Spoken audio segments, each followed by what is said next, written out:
Graças a Deus que assim seja. Obrigada, Sil. Bom dia a todos, bem-vindos. Vamos lá. Semana passada eu faltei com vocês que eu tive um probleminha em casa com criança, saúde e tudo. Não pude estar presente, então vão as minhas desculpas, certo? E vamos dar continuação. Nós ficamos, se vocês lembram, sobre aquele diálogo do pai da Dona Ivone, que no seu estado de perturbação, ele ainda não tinha se reconhecido como desencarnado, vocês lembram? E o estado de perturbação dele não foi nada mal, né? Porque ele aqui acorda tão bonitinho, numa cadeirinha e tal, na cadeirinha de balanço, ouvia passarinho cantando, teve vontade de sair andando pela parte como se fosse uma casa, alguém deu um jornal para ele ler, alguém serviu um café para ele, mas ele não tinha consciência do seu desencarne. Falando sobre argumento, eu trouxe para vocês o material para poder falar mais um pouquinho do estado de perturbação e depois dar uma entradinha no nosso livro, para continuar, né? No Perturbação Espiritual, do livro 2º, capítulo 3, no 164, todos os espíritos experimentam, do livro dos espíritos, tá, gente?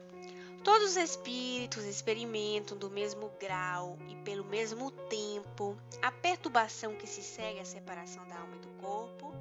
Não. Depende da elevação de cada um. Aquele que já está purificado se reconhece quase imediatamente. Então, esse quase imediatamente significa que passa por algum modo, talvez alguns segundos, graças a Deus para eles, né? E outros mais tempo. Mais adiante, é porque se libertou da matéria durante a vida do corpo, a passo que o homem carnal, aquele cuja consciência não é pura, guarda por muito mais tempo a impressão da matéria, porque nós falávamos da resistência que nós temos de deixar o corpo, da sensação ainda da matéria, da questão fluídica, não é? Nós sentimos a matéria, sentimos ainda aquilo ali, e pode durar um determinado tempo, eu vou chegar lá. No 165, fala, o conhecimento do espiritismo exerce alguma influência sobre a duração mais ou menos longa da perturbação? O pai da Dona Ivone era espírita, vocês lembram? E a Dona Ivone conta justamente que ele era um espírita que, pela sua simplicidade à época, conhecia limitadamente o Evangelho segundo o Espiritismo e o Livro dos Espíritos. Não tinha passado mais além do que isso, o pai dela, né? Então ela faz essa referência a ele, porém ele era espírita.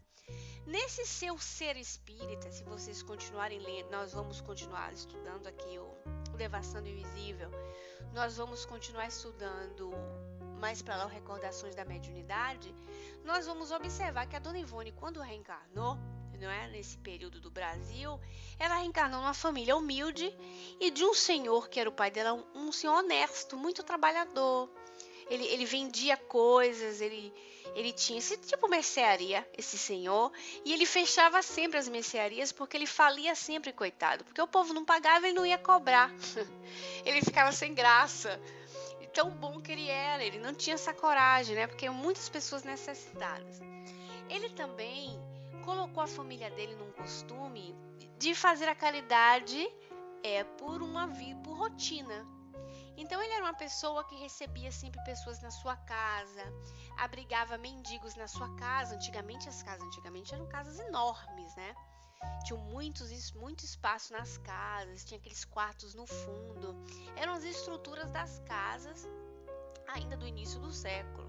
Você vê que até hoje lá no interior, na Bahia, as casas ainda tem muita casa grandona assim, de construção antiga, os tetos assim muito altos.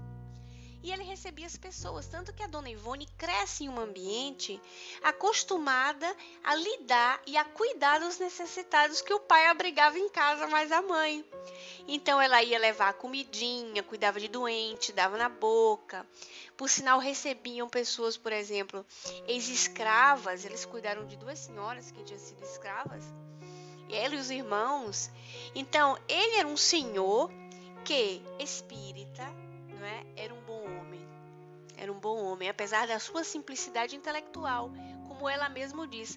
Tanto que ele, inerente ao espiritismo nele, na sua prática de vida, ele presenteia ela acho que com 10 anos ou 12 anos, com o Evangelho segundo o Espiritismo.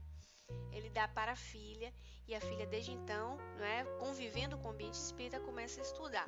Então era um homem, um pai que trouxe a caridade para a filha. Ora, o conhecimento do Espiritismo exerce alguma influência sobre a duração mais ou menos longa da perturbação? Influência muito grande, visto que o espírito já compreendia de antemão a sua situação. Porém, a prática do bem e a consciência pura exercem maior influência. Então, ser espírita tem uma influência muito grande, mas o que de antemão pode fazer que a pessoa tenha uma situação boa pós-mortem é a prática do bem, a consciência pura, que é o que exerce tudo. Então, não sendo espírita, mas sendo caridoso, na religião que for, com o conhecimento que ele tiver, na humildade que tiver, vai ter um peso enorme no seu desapego do corpo físico, no seu momento de perturbação. E aí Kardec tem um comentário sobre isso depois dessa pergunta. Então vai descrevendo. O momento da morte, tudo a princípio é confuso. A alma precisa de algum tempo para se reconhecer. Acha-se como aturdida no estado de um homem que despertou de profundo sono e procura compreender a sua situação. A lucidez das ideias e a memória do passado lhe voltam à medida que se apaga a influência da matéria, da qual de se libertar. Então, o que é que ele diz pra gente? Ele acorda ali na cadeirinha de balanço, não tem noção de quem é ele, não é? Ele não pensa sobre isso, ele só percebe o seguinte, que ele tá doente na cama. Ai, que bom, agora ele tá podendo andar, então ele sai ali passeando. Ele não reconhece o seu estado. O que é o seu estado? É o seu estado de espírito liberto da matéria. Ele é livre. Então ele não reconhece que ele está desencarnado, deixou o corpo. Ele não se reconhece. Isso pode ser ruim ou bom, dependendo do comportamento do indivíduo perante a vida. Como estava dizendo a Maria nesses estudos anteriores, a Maria falou que é o que a gente vai se trabalhando todos os dias, é o objetivo principal nosso, não é? Nós nos desapegarmos da matéria. Quando nós nos desapegamos, nós nos espiritualizamos. E isso através de comportamentos desse tipo aí. Comportamento no bem, a saúde mental, a tentativa diária de ser bom, porque a falha humana está aí presente para todos nós. Não quer dizer que esse senhor também não falhou, não quer dizer que esse senhor também não errou, que ele não teve as paixões humanas. Faz parte do nosso aprendizado, da nossa vivência aqui, né? Faz parte do meu show, como dizia Cazuza. Então, a duração da perturbação que se segue à morte é muito variável. Pode ser de algumas horas, como de vários meses e até de muitos anos. É menos longa naqueles que, desde a vida terrena, se identificaram com seu estado futuro, pois esses compreendem imediatamente a posição em que se encontram. Por quê? Qual é a lógica? Jesus não disse que onde está o seu tesouro, aí está seu coração? Por que nós sofremos ao desencarnar muito, naqueles estados extremos de dor e sofrimento? Porque o nosso interesse está no mundo, na terra, muito mais, não é? Cria sofrimento. Se eu acostumo o meu viver, o meu ser, o meu pensamento, a sociedade que me circunda, essa sociedade começa até dentro da nossa própria casa, né, Dudu? É com o nosso familiar, com o nosso parente, a habituar-se com a ideia da vida espiritual, do espírito. Porque às vezes, principalmente a gente tem uma convivência aqui, o parente acha que a gente é meio lunático, que só fala de morte. Ave Maria, só fala de espírito, de morte, naquele sentido supersticioso, como se aquele tratar com a morte, falar da morte, entre aspas, né, na visão deles, fosse uma coisa que trouxesse azar. É uma superstição, né? O indivíduo acredita que aquilo lhe dá azar. Ora, nós não falamos de morte, nós falamos de vida. Porque a morte não existe, né? A morte justamente é nosso corpo da libertação dele, deixou o corpo tal, você continua a sua vida. Tratar disso no nosso dia a dia, isso condiciona o nosso pensamento, condiciona a nossa mente, a gente se acostuma a lidar com isso. Porque o nosso próprio pensamento, a nossa mente é conduzida através de costumes, rotinas. Nós vamos nos acostumando, né, Maria? Todos os dias a lidar com essa situação e a induzir a quem está ao nosso redor a lidar com isso também. Quando a gente tem um comportamento religioso, não no sentido dogmático, mas no sentido de espiritualizar-se no cotidiano, nós conduzimos as pessoas a observar o nosso comportamento, a ver por que a gente age assim, por que a gente age assado. E é como se a gente irradiasse, a gente irradia sensações, as pessoas começam a achar interessante, né? Não diz que o exemplo arrasta. Então você fala de espírito, engraçado que às vezes eu brinco com Maria, ou com Cláudia, ou com Carlos, assim, engraçado, piada de espírita só ri espírita, né? Porque a gente faz uma piada assim em relação ao espírito, à morte, agora todo mundo ri. Mas se você fizer num ambiente normal, o povo faz assim, cri, cri, cri, cri, ficam todos sem entender. E isso, a Maria disse ali pra ela, é bem isso, ter uma disciplina e fazer o hábito de estudar. E condicionar não ser assim mesmo aos demais. Porque se você fala de reencarnação, você fala de espírito no seu cotidiano, você introduz nas pessoas como se fossem comandos, né? Cadê o nosso psicólogo?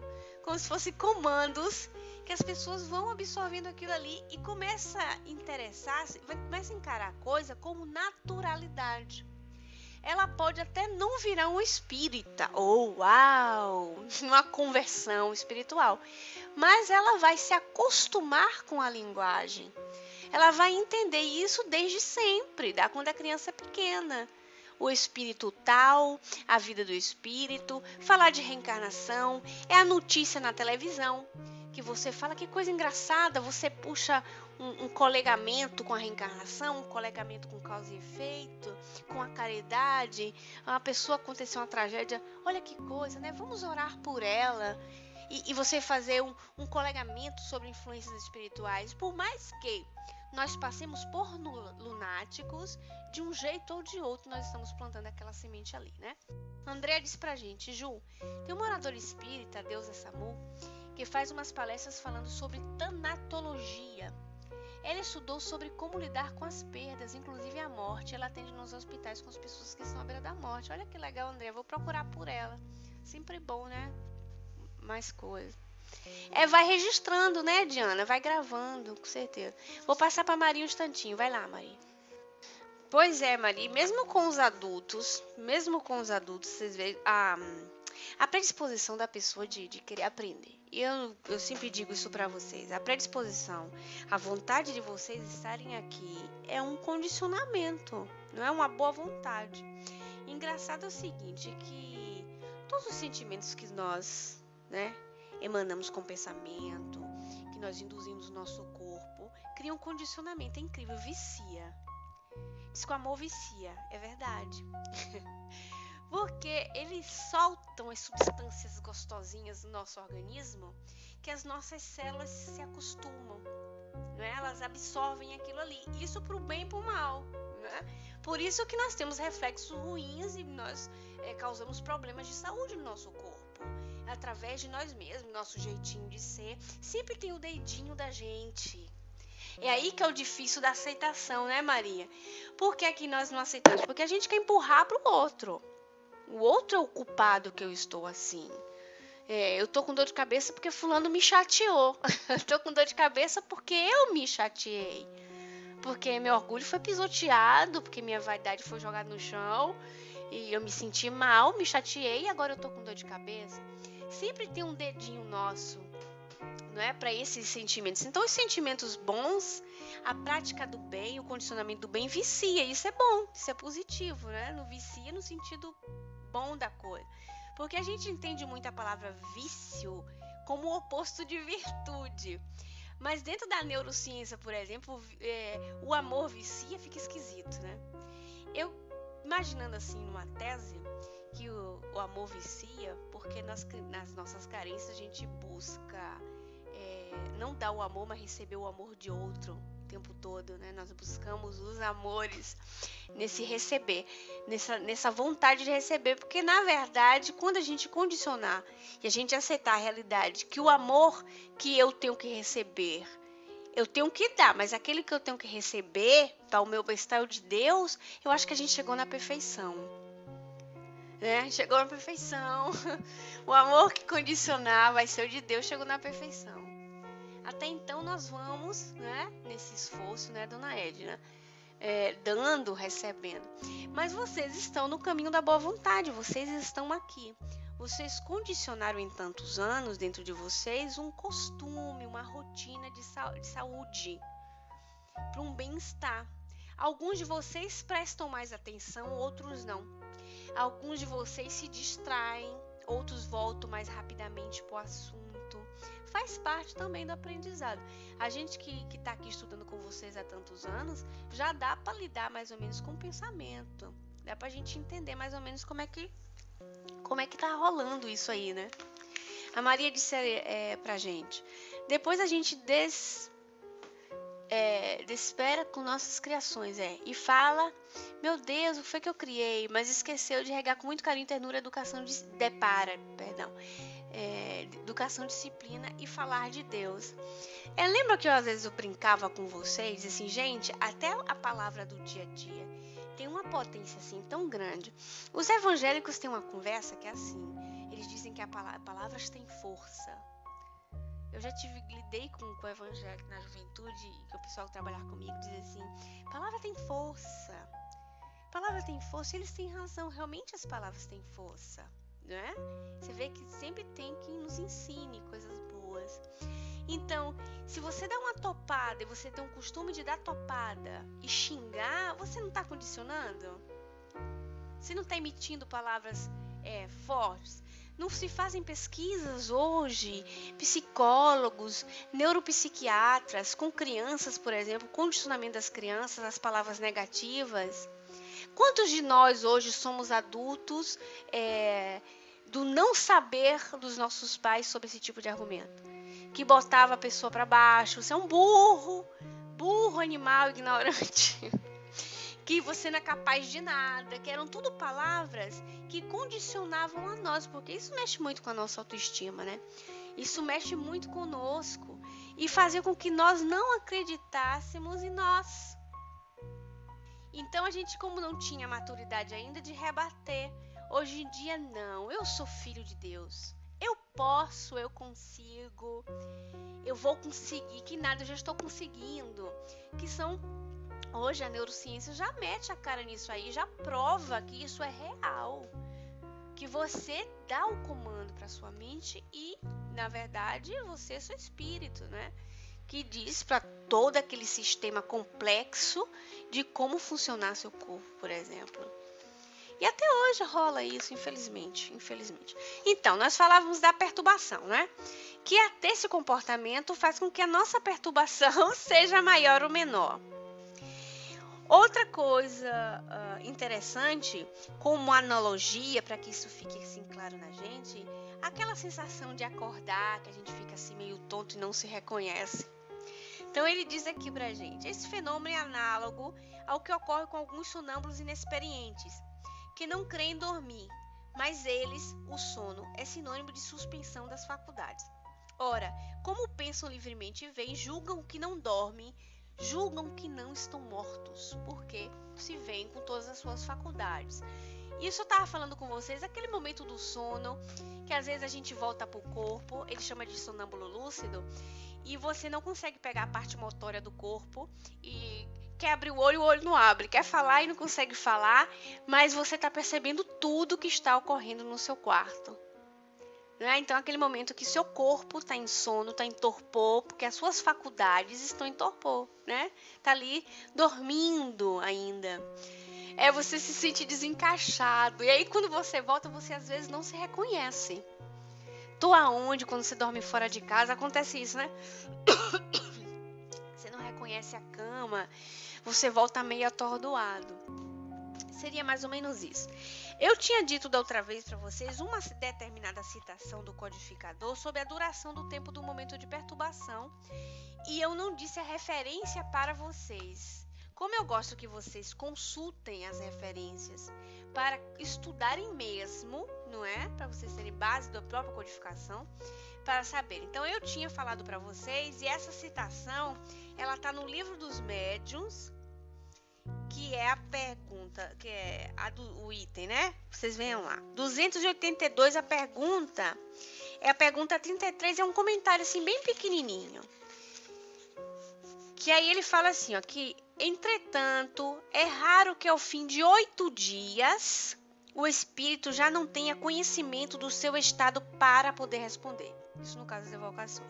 Então é raro que no fim de 8 dias o espírito já não saiba que ele é ele, né? Que ele já não se reconheça como um espírito desencarnado. Algumas vezes isso lhe é possível 2 ou 3 dias depois da morte. Então, 2 ou 3 dias depois da morte, às vezes já é possível que o espírito já se reconheça aquele estado de perturbação. O estado de perturbação, gente, não é o de sofrimento no sentido que a gente lidar com o nosso inferno interior. O estado de perturbação seria, em definição espírita, esse momento de não reconhecimento de si mesmo. Eu estou perturbado, eu estou desnorteado, não estou entendendo o que está acontecendo comigo, vocês estão entendendo, né? Não quer dizer que 8 dias depois ou 3 dias depois a pessoa está batendo palma, assoviando, eu estou no mundo dos espíritos. Não é bem por aí. Isso é a questão dele reconhecer a si mesmo. E aí, depois, gerar um sofrimento, isso é com ele mesmo, interiormente, não é? Como ele vai lidar. Bom dia, Cal. Beijo pra você. Então, ele foi dizer o lugar onde ele vivia. O lugar onde eu vivo é uma pequena cidade, pobre, mas pitoresca, onde ele se encontra, né? Isso aqui já lá no Devação do Invisível. Muito aprazível, sossegada, indicada para a convalescença daqueles que, como eu, atravessaram uma existência de penúrias e provações. Convidativa para meditação e reorganização das ideias para as futuras tentativas espirituais e terrenas. Há aqui jardins, lagos e rios muito belos e muito azuis. Então, esse pedacinho que eu li para vocês era para poder vocês lembrarem onde a gente estava, que a Dona Ivone tinha aquela ideia, nesse período aqui, que quando ela entrava em desdobramento, que ela saía do corpo, ela ia para outros planetas. E os espíritos diziam para ela, olha, não é outro planeta, você está sempre no seu planeta, mas são ambientes espirituais, esferas. E aí o pai, né, fala para ela assim, este ambiente em que eu vivo é espiritual e não planetário. Então ela estava sempre pela Terra, ela não estava viajando. Porque a Dona Ivone também caía no erro de dizer que nós ficávamos no mundo espiritual em contemplação, sem fazer nada, só pensando, certo? Que é o que ela trata nesse capítulo. Presentemente, esse espírito que em 1935, assim que se expressava, olha quanto tempo tem, encontra-se internado em um reformatório do invisível para fazer um curso ou aprendizado, de cuja natureza não fomos informados. Mas tendo em vista uma próxima encarnação, em que grandes responsabilidades lhe caberão. O pai dela encarnaria proximamente e teria grandes responsabilidades. Ele pode estar conosco e nós não sabemos. Um raciocínio sereno, ponderado, isento de prevenções, levar-nos a concluir, por isso, que o mundo invisível não poderia mesmo ser uma abstração, o vácuo onde nada existisse. Pois semelhante hipótese seria a negação do próprio divino, do poder divino. Seria quase o nada dos negativistas depois da morte. A própria qualificação mundo invisível estará a indicar que algo existe, sim, mas que os olhos carnais do homem são impotentes para contemplar. O Dr. Sérgio Felipe diz o seguinte, que o nosso não ver, por exemplo, não é porque o nosso espírito não está dentro do corpo entre aspas, né? Está vivendo no corpo, né? Ligado ao corpo físico. Para nós vermos, nós precisamos dos olhos. Nós precisamos ver. Então, se eu fecho o meu olho, eu não vejo a tela do computador. E assim acontece com vocês. Mas o espírito ele não vê circunscrito pelos olhos. Mesmo quando ele está desencarnado, ele pode até acreditar que ele vê pelos olhos, mas ele vê por um todo. Hoje a própria ciência já está provando que muitos sentidos não estão limitados restritamente aos órgãos. Incrivelmente, como se recebe uma mensagem no olho, outros órgãos também recebem, pelo tato, pelo olfato. Engraçado, né? Outras partes do corpo, o que confirma a tese espírita que o espírito vê por todo o corpo, certo? Então, o mundo invisível não vê porque como eu estou limitada vendo pelos olhos do corpo, os olhos do corpo é tridimensional, eu vejo em 3 dimensões, correto? Quando eu começo a ver em uma outra dimensão, é porque eu estou em estado alterado de consciência, meu espírito está saindo, distanciando do corpo físico, as minhas percepções estão alargadas e eu começo a ver mais do que com os olhos.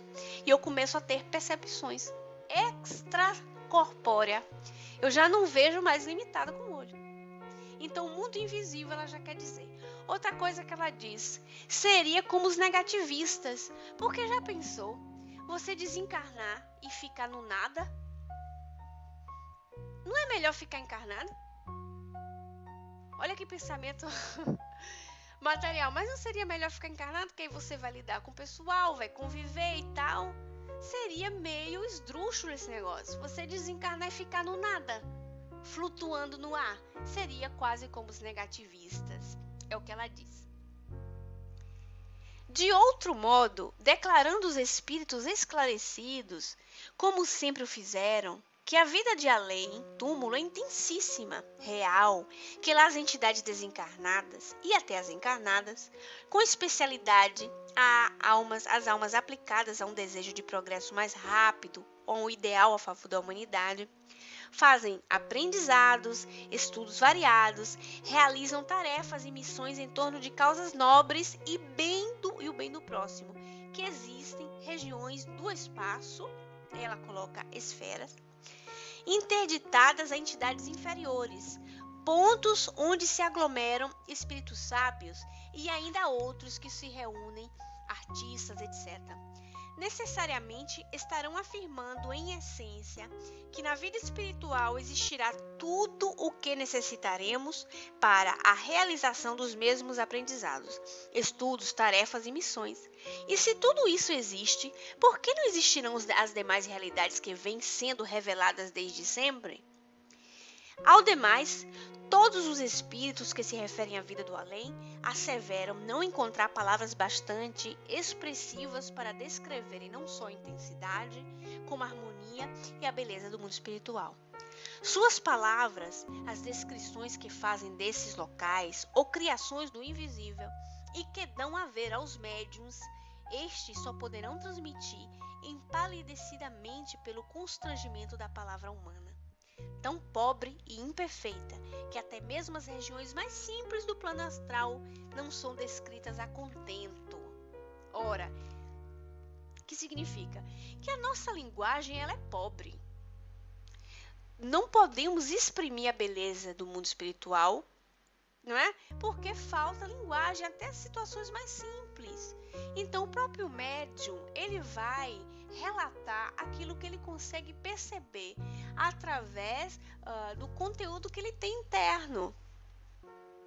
Ele vai conseguir expressar aquilo ali. É por isso que determinados espíritos vão dar um colorido assim, um colorido assado. Ele vai dar opinião mais, uma opinião menos. E nós temos que ter um senso crítico para entender os espíritos. Para entender até a linguagem que eles querem dizer. E muitas vezes não ser de acordo com todos. Que não arranca nenhum pedaço. Não ser de acordo com todos. É como eu posso dizer uma coisa que a Maria não ser totalmente de acordo, ou o Alexandre não ser totalmente de acordo, e nem eu com eles. Isso faz parte do viver até em sociedade. Os espíritos também entram em desacordo. Porque se assim não fosse, não teriam grupos de espíritos espíritas. Correto? Não teriam grupos de espíritos muçulmanos. Que ainda pensam relativamente com o pensamento deles. Isso é normal, isso faz parte, né, Maria? E quando mais evoluído, quando mais melhorado, encontra-se pontos em comum como a solidariedade, o amor, a caridade, não é? O bem-estar da humanidade, a evolução da humanidade, etc. Se encontra, mas não deixa de não ter aquele pensamento ali. Então ela diz que se estuda e etc, que algumas regiões são limitadas para o acesso de todos os espíritos. Como é um estudo voltado para o perfil da Dona Ivone, doutrinário, então nós vamos falar como ela, entre aspas, né? Então, a pergunta 87, para confirmar isso em tese dentro da doutrina espírita, quando se diz, mas na codificação não se fala disso. Mas Kardec não disse isso. Na pergunta 87, os espíritos ocupam uma região determinada e circunscrita no espaço?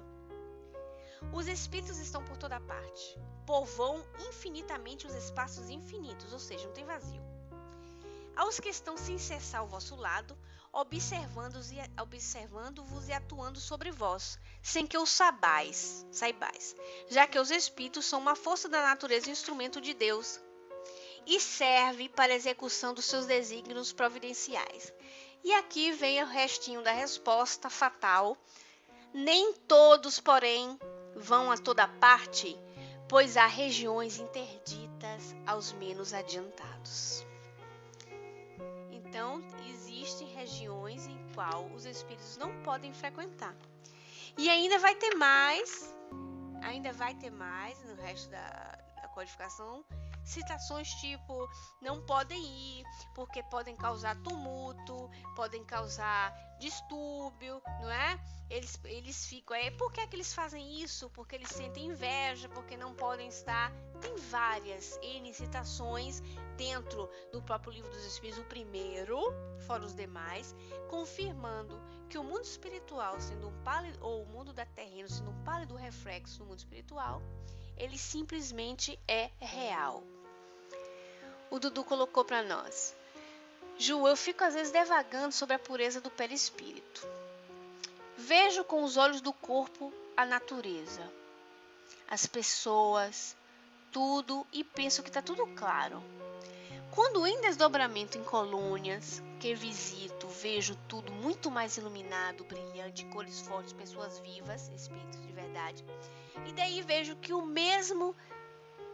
mesmo sendo a pessoa ruim, o seu perispírito sempre será puro. Você concorda comigo? Mesmo a pessoa ruim, o seu perispírito será puro? Aí depende do que você entende por perispírito puro. Se o nosso perispírito, ele vai ser mais ou menos denso, quando nós espíritos somos mais ou menos materializados, o que nos leva à condição de que o nosso espírito vai se adaptar ao nosso jeito de ser e de pensar. É como se nós fôssemos um grande imã, isso é um exemplo assim, pobre, mas mais ou menos isso, um grande imã, e os átomos do mundo planetário fossem limalhas. Se nós somos mais materializados, mais limalhas nós vamos ter. Menos materializado, menos limalhas nós vamos ser. Nesse sentido de puro, não tem como um perispírito ser todo perispírito puro. Porque o que é puro de fato é o espírito. Não é? O que é puro de fato é o espírito. O perispírito vai ser mais ou menos denso, em concordância com a pessoa. Agora, a sua definição de mal, Dudu, é o que nós vamos entender. Porque a pessoa, ela pode ter momentos como nós obscuros. Todos nós temos. Eu vou fazer uma perguntinha para vocês. Quem lembra do livro Sexo e Destino, que tem pouco tempo que a gente acabou, eu e a Maria? Quem tá lembrado? Se vocês não tiverem lembrado, eu fecho a barraca hoje. Quem tá lembrado, gente, do Sexo e Destino? A Diana, a Sil, quem mais? Quem mais? A Zeli, só? Ok. Quem lembra do Félix? Quem lembra do Félix? Todo mundo lembra do Félix? O Félix passou o livro todo sendo um benfeitor espiritual, não foi assim? Era aquele espírito que o André Luiz, quando viu, Nossa Senhora, queria se ajoelhar nos pés dele, da moralidade do Félix. Não é assim? E o André Luiz ainda sentiu aquela sensação de ter conhecido ele há muito tempo atrás, mas tudo bem, não é o caso. E ele sentiu aquela autoridade moral do Félix. Vocês esperavam no final o Félix ser o algoz de todo mundo? Vocês esperavam isso? Não. Chocou todo mundo, não foi? Conheço gente que até hoje me chama em privado e diz: até agora eu tô com minha cara balançando com aquela história do Félix. Aquela história do Félix, tem gente que tá ainda digerindo a história do Félix até hoje, desde que acabou, gente. Lógico que eu não vou citar nomes, mas tem gente que ainda tá digerindo a situação do Félix. Assim, gente, como é possível, com a mão no cabelo, o Félix, próprio Félix. Gente, porque quando nós estamos lidando com o corpo material, nós temos limitações. O corpo material faz limitar o corpo, vocês lembram? Limita a gente, como se fosse uma caixinha e tal. Uma certa feita, aliás, eu trouxe tipo umas 2 ou 3 vezes, Dudu, eu acho que você não estava aqui, uma determinada mensagem que tem lá no céu e inferno sobre os espíritos endurecidos. Quem lembra dessa aqui novamente? Vocês lembram dessa? E que o espírito, acho que a segunda, terceira mensagem, ele define a questão da consciência para o espírito que, ainda vinculado ao mal pela ignorância, comete um erro, e aquele que já tinha noção do bem erra também. Por que é que vocês acham que nós estávamos lá no mundo de regeneração, todo mundo bonito, vivendo no mundo de regeneração e tal, o amor e assim mesmo, e lá no Evangelho segundo o Espiritismo diz que do mesmo jeito o elemento cai. Ele não regride no seu progresso, mas ele ainda tinha alguns defeitinhos, que estava criando tumulto naquela sociedade, e ele vai para mundos de provas e expiações. Não é assim? Eu tenho a impressão que vocês todos estavam no mesmo barco comigo. Né? E aí, o que é isso? É que esse mal que você quer dizer, Dudu, já te passo, viu, Maria? Esse mal que você quer dizer é que a pessoa está na sua limitação do corpo. Ela vai ter as falhas dela. Eu tenho N falhas, a Maria tem falhas, o Alexandre tenho certeza que ele tem, coitadinho. Não sei nem se tá aí falando dele aqui, nas costas dele. Não é? E não somos criminosos. Mas todo mundo vai ter aquele momento de chateação extrema. Todo mundo vai ter um dia, aquele momento que fez aquela coisa e vai dizer: ah, meu Deus, eu fiz de novo. Dá vontade de morder o cotovelo, ó, e não dá pra morder.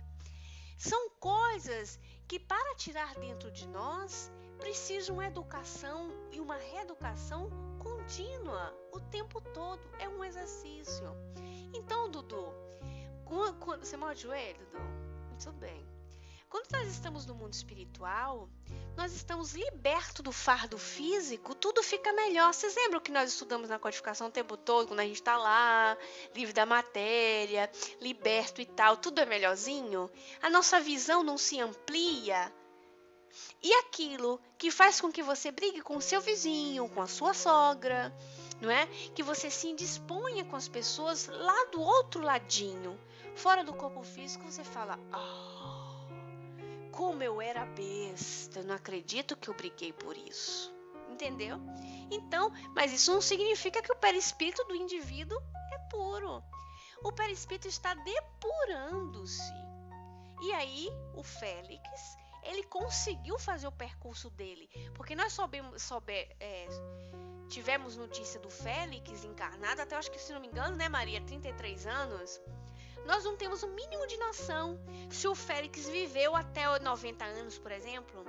Se ele viveu até 90 anos, ele teve exatamente quantos anos? Quase 60 anos, quase. Não é? 57 anos de vida. para ele modificar suas ações, para se transformar num homem de luz. Gente, 57 anos de vida é muito ano. Isso é uma dedução que eu estou dizendo. Que aí ele chega no mundo espiritual com a predisposição de transformação que ele ganhou a sua luz interior e os outros não. Porque os outros ficaram vinculados ao ódio, ao rancor. Então, apesar dele ter feito a ação ruim, ele se predispôs ao bem. É como se ele tivesse colocado a vontade de pagar o perdão no banco divino e os outros, no rancor, no ódio, na mágoa, não foram lá sacar o pagamento. Até que ele, você vê todo emaranhado da história, ele vai ajudar um por um. Ô, Dudu. Maria, com certeza.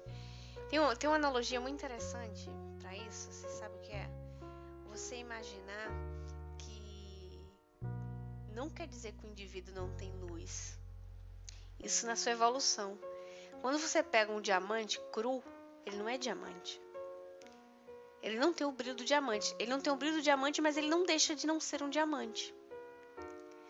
Então não quer dizer que o indivíduo não tem luz. Ele só não demonstrou ainda, porque ele tem que conquistar isso. Ele é um futuro luz. Mas ele não deixa de ser um diamante, porque ele está no cru. Ele só é cru. Então ele é simples.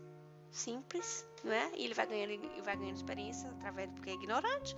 Vai ganhando a sua experiência e vai lapidando para ganhar luz. Mas você tinha feito referência ao perispírito. Essa questão espírito é distinta. Vamos falar do perispírito. Você tinha feito referência ao perispírito. E ao perispírito, como diz a Maria, o perispírito ele está em transformação o tempo todo. Mas quando você já vai ganhando um degrauzinho da escada de Jacó, que leva você a Deus, você não desce o degrau de novo. Mas você fica ali paradinho e você vai ganhar mais ou menos condensação. É uma expressão até pobre, como diz os próprios espíritos a Kardec, mas você vai deixando ele mais ou menos pesado, não é? Coerente ao seu jeito de ser. O Dudu diz pra gente: eu visito muito nos meus desdobramentos colônias espirituais. Que bom, Dudu, você tem essas memórias todas? Eu queria saber essas coisas de você. Mas vejo tanto isso que citei, porque talvez eu não tenha ido a um lugar nas trevas e nem quero ir. E ver que os perispíritos não são como eu penso. Pois é, então significa que você pensa errado. Porque você pode ir em colônia, por exemplo, se pai da Dona Ivone estava em uma colônia reformatório. Quer dizer, o perispírito é pessoa, não é isso? O perispírito é pessoa, você está vendo pessoas que você não vê tão ruim assim. Mas é porque ela está naquele nível coerente, aquele ambiente com ela. Você lembra que eles procuram por gostos e simpatias livre dos espíritos. Então, logicamente, é que você está pensando que você vai ver... vai para espírito do lugar de treva, vai ver espíritos deformados, né, com cara de animais e tal. Não é esse. Esse é o conceito do extremo, da transformação, ao ponto de uma transformação da maldade ser tão grande para perder a forma humana, né? Como a Maria estava falando, mas não era isso que você queria dizer. Você queria dizer no convívio normal, de uma sociedade normal. É claro, e até porque mais ou menos eles têm o parâmetro aquele ali, mas não quer dizer que eles não sejam distintos entre eles. Você lembre que o Frederico Figge, né? Ele estava num grupo de espíritos que cada um era iluminado e ele era opaco, por exemplo, mas eles estavam no mesmo ambiente.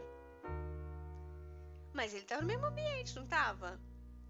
Por quê? Porque ele precisava desenvolver a sua luz devagarzinho. E outra coisa, ele precisava também dissolver as energias da vida material. Isso influencia muito, gente. Cada dia que passa, eu tenho mais convicção disso aí. Isso influencia em nós demais. Pois é, Dudu, na época foi você que me pediu para fazer estudo e voltei e você não ficou aqui. Incrivelmente. Né? E você sumiu. E foi um livro que ensinou muito, muito mesmo. Não precisa não. Foi você que não viu isso tudo. Sossega, rapaz. Pedir perdão. Para transmitir, deixa eu ver onde é que eu tô aqui, viu? Tal e tal. Vamos continuar. para transmitirem o que até hoje é sido trazido às criaturas pelos guias espirituais, é-lhes necessário criar imagem para os médiuns, aí as imagens. Imagens estas subordinadas ao grau de concepção, olha a Dudu resposta, o grau de concepção e o poder assimilativo dos mesmos, o que obrigará a própria faculdade mediúnica uma operação mental, um jogo de tradução, se de tal expressão nos poderemos servir, que nem sempre reproduzirá com fidedignidade as informações e os esclarecimentos que o espírito comunicante pretende prestar. Ainda assim, para que tais coisas se façam verdadeiras, torturas serão necessárias ao médium e ao seu instrutor espiritual. Em primeiro lugar, o médium deverá redobrar esforços no sentido de renovar-se moral e mentalmente. Olha só. Durante o período de adestramento das faculdades, a nossa mediunidade também passa por adestramento, a fim de que, na época oportuna, conseguir fácil intercâmbio com a espiritualidade mais alta, comunhão que terá de ter constante, permanente, através dos atos cotidianos e não somente as horas de trabalho objetivo, de modo a que a permuta de vibrações o prepare satisfatoriamente para o melindroso ministério e o conserve unido os seus dedicados mentores espirituais. Então, nós passamos por treinamentos, nós temos que ter uma vigilância durante o nosso cotidiano, nós somos colocados à prova o tempo todo.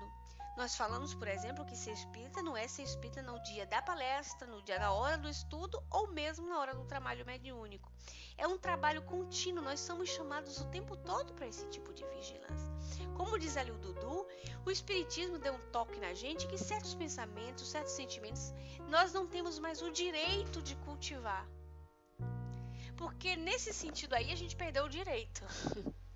Temos o livre-arbítrio, é verdade, é uma brincadeira que eu estou fazendo com vocês, mas reparem bem, fulano talvez tenha muito mais direito de pensar e agir de um jeito por não ter conhecimento do que nós.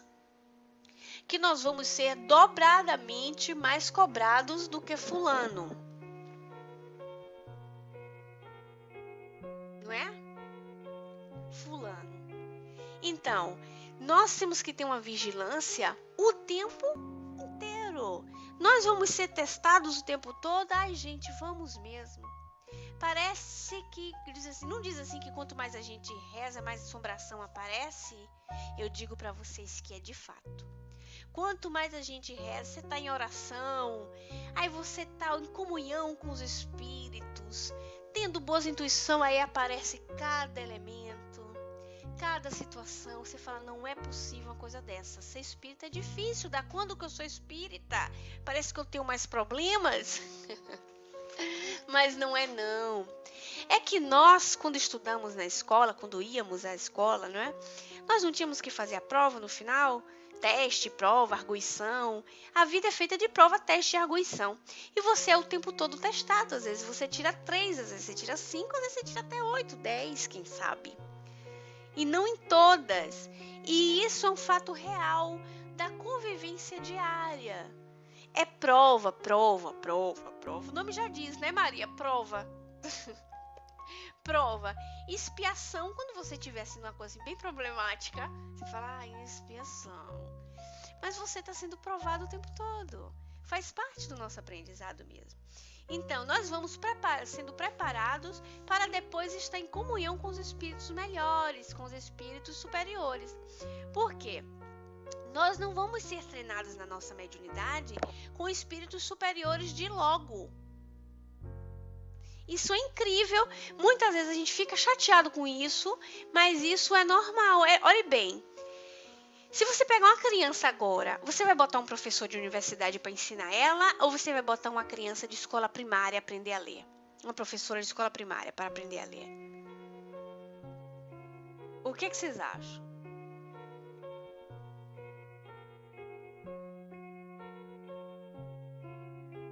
professor de escola primária, não é? É o professor de escola primária que vai ensinar a criança a ler. Lidar com a mediunidade é isso.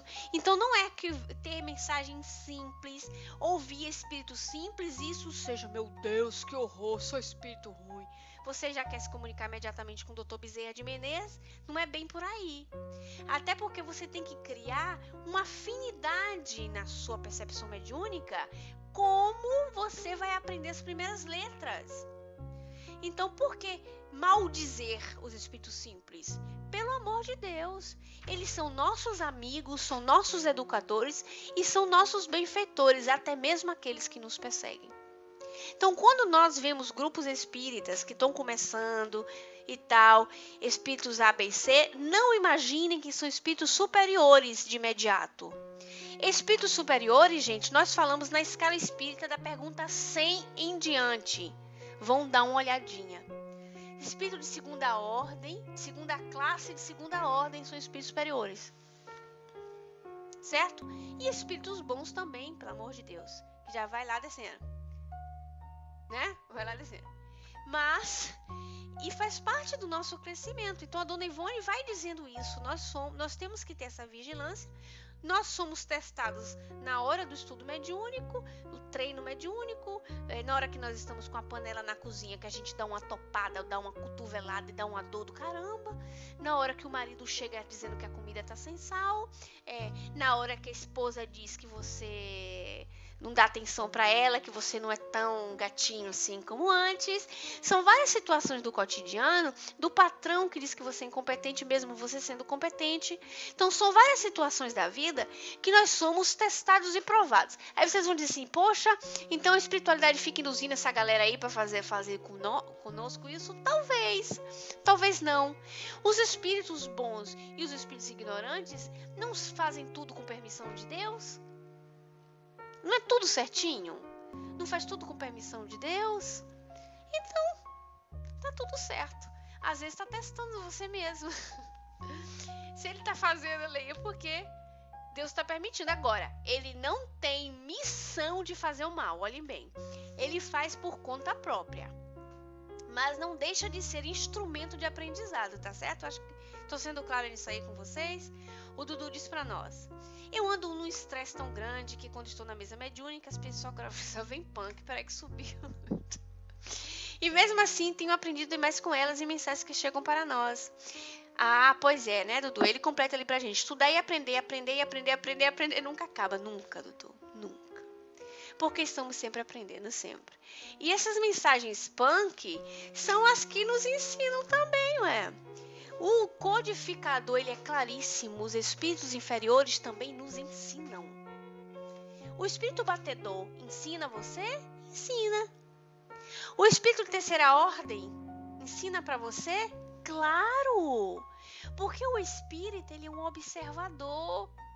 A gente pensa que espírito é só oração? Não! O espírito, ele é observador. Ele observa tudo, do cotidiano às comunicações.